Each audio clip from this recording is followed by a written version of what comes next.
আজকে আপনারা তাসবিহ টানার ভিতরে জান্নাত খুঁজতেছেন, অথচ যারা আল্লাহওয়ালা, যারা রাসূলুল্লাহর সাহাবী ছিল, তারা জান্নাত খুঁজেছে তলোয়ারের নিচে, ঠিক কিনা? আমরা মিষ্টি খাওয়া সুন্নাতের ভিতরে জান্নাত খুঁজি, তাসবিহ দানার ভিতরে জান্নাত খুঁজি। তাসবিহ দানার ভিতরে জান্নাত নয়, জান্নাত হচ্ছে তলোয়ারের নিচে, ঠিক কিনা? একান্ত প্রিয় আপনজনের আমার, তাহলে এই যে যুদ্ধের ময়দান, এটা কি আমরা এখন গ্রহণ করতে পারছি মনে মনে? বলে হ্যাঁ। অথচ রাসূলুল্লাহ বলছেন, মান মাতা ওয়ালাম ইয়াকজু ওয়ালাম ইহাদ্দিস বিহি নাফসাহু মাতা আলা শুবাতি মিনান নিফাক। তুমি যতদিন বেঁচেছো, এই বাসার ভিতরে, তোমার কলিজার ভিতরে এই চিন্তা চেতনা ছিল না যে আল্লাহর জমিন, আল্লাহর দ্বীন প্রতিষ্ঠিত হবে, কোরআন দিয়ে সমাজ চলবে, কোরআন দিয়ে রাষ্ট্র চলবে, কোরআন দিয়ে বিচার ব্যবস্থা চলবে। এই চিন্তা চেতনা তোমার ভিতরে যদি না থাকে, মান মাতা, তুমি মৃত্যুবরণ করবে, তুমি মৃত্যুবরণ করবে, তোমার মরণ হবে নিফাক অবস্থায়, নিফাক অবস্থায়, মুনাফিক অবস্থায়, ঠিক কিনা? একান্ত প্রিয় আপনজনের আমার, খারাপ লাগতেছে, তাই না? সম্মানিত হাজিরিন, যারা বসে রয়েছেন আমি তাদেরকে দাঁড়ানোর যারা আছেন বসার জন্য অনুরোধ করছি। ভাই, প্রধান বক্তা এখনই চলে আসবে। তাহলে 4টা বিষয় আমরা কি করেছি? আনুগত্য করি না। কয়টা বিষয়ে? 4টা বিষয়। আর 3টা জিনিস আমরা তৈরি করতে ব্যর্থ হয়েছি। কয়টা জিনিস? কয়টা জিনিস? 1 নম্বর, খলিফা ওমরের মতন নেতা আজকে আমাদের সমাজে নাই। গোটা পৃথিবীতে আছে নাকি? কথা বলে। আজকে ওমরের মতন শাসক নাই। খলিফাতুল মুসলিমিন, মাইকে সমস্যা আছে কি? খলিফাতুল মুসলিমিন আমিরুল মুমিনিন, তিনি যখন খলিফার শপথ গ্রহণ করলেন, শপথ গ্রহণ করার পরে তিনি ঘোষণা করে দিলেন, শোনো রাষ্ট্রের মানুষেরা, যদি ফুরাতের তীরে একটা কুকুর পানির অভাবে, পানি না খাওয়ার অভাবে যদি মারা যায়, কাল কিয়ামতের ময়দানে আমার আল্লাহ পাক রব্বুল আলামিনের কাছে আমি ওমরের জবাবদিহিতা করা লাগবে। খলিফা ওমর, একটা কুকুর মারা যাবে, জবাবদিহিতার ভয়ে তার রাতে ঘুম। কথা বলে। কিন্তু আমাদের সমাজ রাষ্ট্রের ভিতরে কত শত মানুষকে আমরা পাখির মতন গুলি করে হত্যা করতেছি, অথচ আমাদের ঘুমের কোনো সমস্যা নাই, ঠিক না? খলিফা ওমর, তিনার কলিজা টুকরা সন্তান, তিনি যখন মদ্যপান করেছেন, মদ্যপান করার কারণে আমার খলিফাতুল মুসলিমিন আমিরুল মুমিনিন কলিজা টুকরা সন্তানকে আঘাত করতে করতে দুনিয়ার বুক থেকে বিদায় করে দিয়েছেন। এই নেতা কি আমাদের সমাজে আছে? আছে নাকি? গোটা পৃথিবীতে আছে? তাহলে ওমরের মতন একজন শাসক দরকার আছে না নাই? দরকার আছে না নাই? আমরা আল্লাহর কাছে প্রার্থনা করব, পারবো না? আমরা আল্লাহকে বলবো, রব্বুল আলামিন, তুমি তো বলেছো, প্রভু তুমি বলেছো রাসূল দেবে না, বলনি দেবে না ওমর, বলনি দেবে না হামজা তারিক, খালিদ বিজয় সমর, ঠিক না? আমরা আল্লাহর কাছে বলবো, আল্লাহ তুমি আমাদেরকে রাসূল দেবে না, ঠিক আছে, কিন্তু তুমি বলনি ওমর দেবে না, তুমি বলনি খালিদ দেবে না, তুমি বলনি সালাউদ্দিন আইয়ুবী দেবে না, ঠিক কিনা? আমরা এদের জন্য দোয়া করতে পারি না? আমরা তাদের জন্য দোয়া করবো যেন আমরা সালাউদ্দিন আইয়ুবী পাই, ঠিক কিনা? তাহলে একজন নেতা তৈরি করতে আমরা ব্যর্থ। কি তৈরি করতে? নেতা তৈরি করতে ব্যর্থ। 2 নম্বর, আমরা আমাদের সেনা প্রধান তৈরি করতে ব্যর্থ হয়েছি। আমরা আমাদের সন্তানদেরকে স্বপ্ন দেখাই তুমি ডাক্তার হবে, আমরা আমাদের কলিজার টুকরা সন্তানকে স্বপ্ন দেখাই তুমি ইঞ্জিনিয়ার হবে, আমরা আমাদের সন্তানদেরকে স্বপ্ন দেখাই তুমি বড় আলেম হবে, কিন্তু আমাদের সন্তানদেরকে আমরা এই স্বপ্ন দেখাই না যে তোমরা সেনা প্রধান হবে, ইসলামের জন্য কাজ করবে, কোরআনের জন্য কাজ করবে, ঠিক কিনা? এই স্বপ্নকে আমরা দেখাই। আজকে আমরা আমার সন্তানের পরিবার চালানোর জন্য 7 লাখ 10 লাখ টাকা দিয়ে আর্মিতে ঢোকাই, 20 লাখ টাকা দিয়ে পুলিশে ঢোকাই, ঠিক কিনা? কিন্তু আমার সন্তানকে আমি একজন সেনাপ্রধান, নিষ্ঠাবান সেনাপ্রধান বানাবো। তার কলিজার ভিতরে থাকবে ইসলাম, তার কলিজার ভিতরে থাকবে কোরআন, তার কলিজার ভিতরে থাকবে আল্লাহর ইসলাম বিজয়। ঠিক কিনা? পারবো সেই সন্তান তৈরি করতে? একান্ত প্রিয় আপনজনের আমার একজন সেনাপতির কথা বলবো, নাম তার খালিদ সাইফুল্লাহ। খালিদ সাইফুল্লাহ কেমন তিনি সেনা প্রধান ছিলেন দেখেন।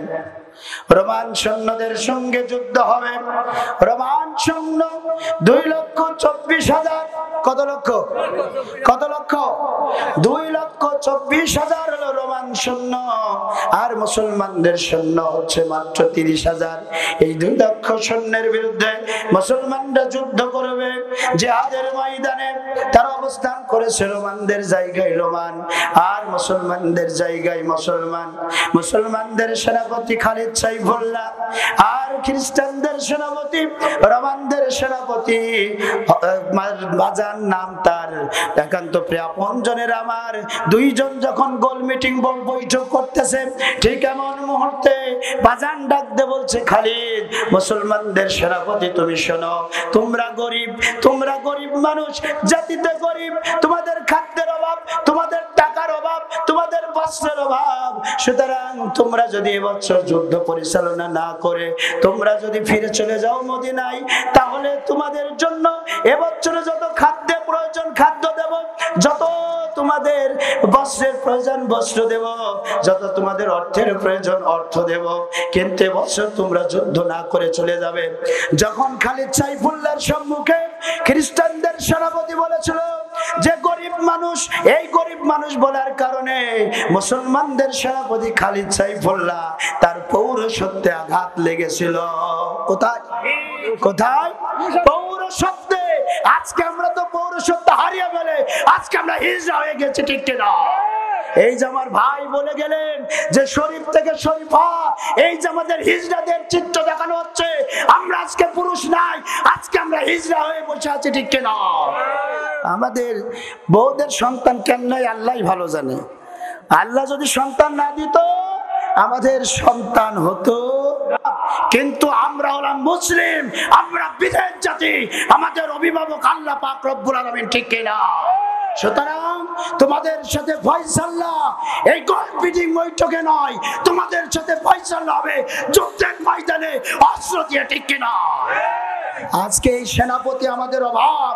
আজকে খালিদ সাইফুল্লাহর মতন সেনাপতি থাকলে ওই খ্রিস্টানরা ফিলিস্তিনের মা বোনদের গায়ে হাত দেওয়া দুঃসাহস দেখাতে পারতো না। ঠিক কিনা? এই সন্তান আমরা কি তৈরি করতে পেরেছি? হ্যাঁ, ওই সন্তান আমরা তৈরি করতে পারি না, আজকে আমরা ব্যর্থ হয়েছি। ঠিক কিনা? এই সন্তান, এই সেনাপতি তৈরির দরকার আছে না নাই?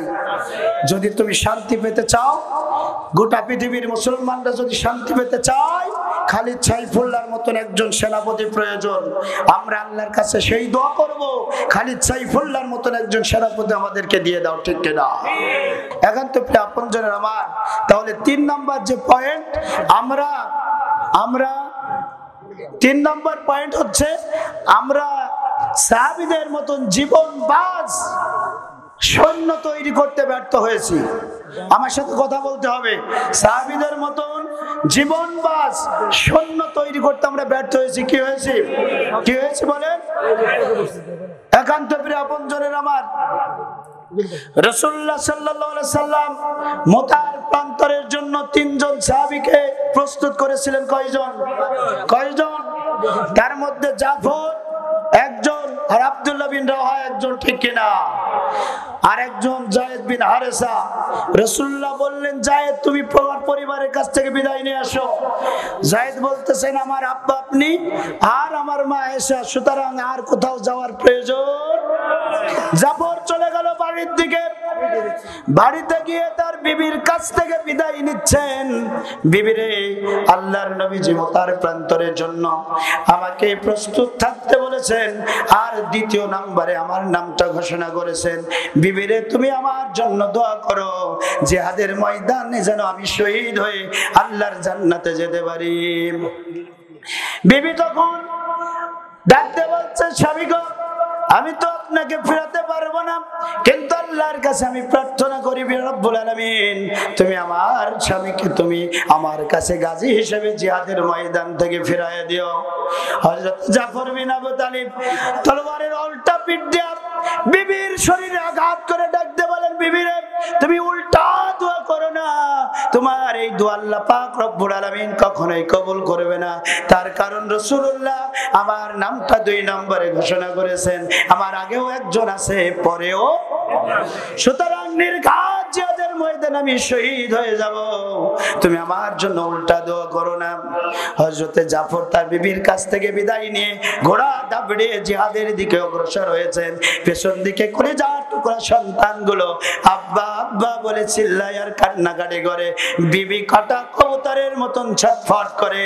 কিন্তু খালিদ সাইফুল্লাহ পেছনে, কিন্তু জাফর বিন আবি তালিব পেছনের দিকে নজর করে একটাবারের জন্য দেখলেন না যে কে তার জন্য কলিজার টুকরা সন্তান আর বিবি কাটা কবুতরের মতন ছটফট করে। একটাবার নজর করে দেখি এই চিন্তা তার মাথার ভিতরে আসে নাই, তার মাথার ভিতরে এসেছে জিহাদের ময়দানে যাব, শহীদ হব, আল্লাহর জমিন আল্লাহর দিন প্রতিষ্ঠা করব।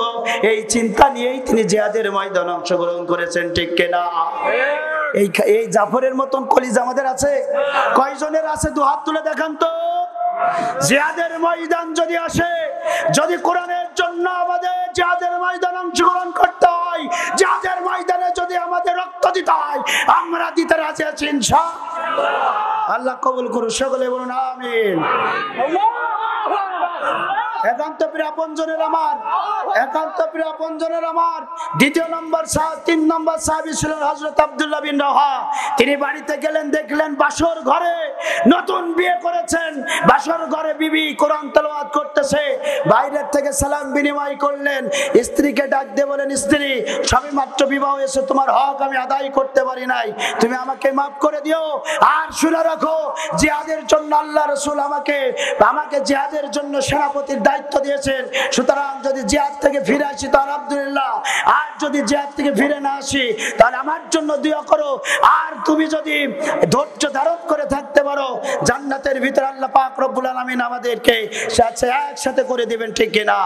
সুতরাং এই সাহাবীদের মতন করে যদি আজকে আমরা আমাদের জীবনটা দিতে পারতাম, জিহাদের জন্য যদি প্রস্তুতি থাকতে পারতাম, গোটা পৃথিবীর মুসলমানেরা আজও শাসন করত, ঠিক কিনা?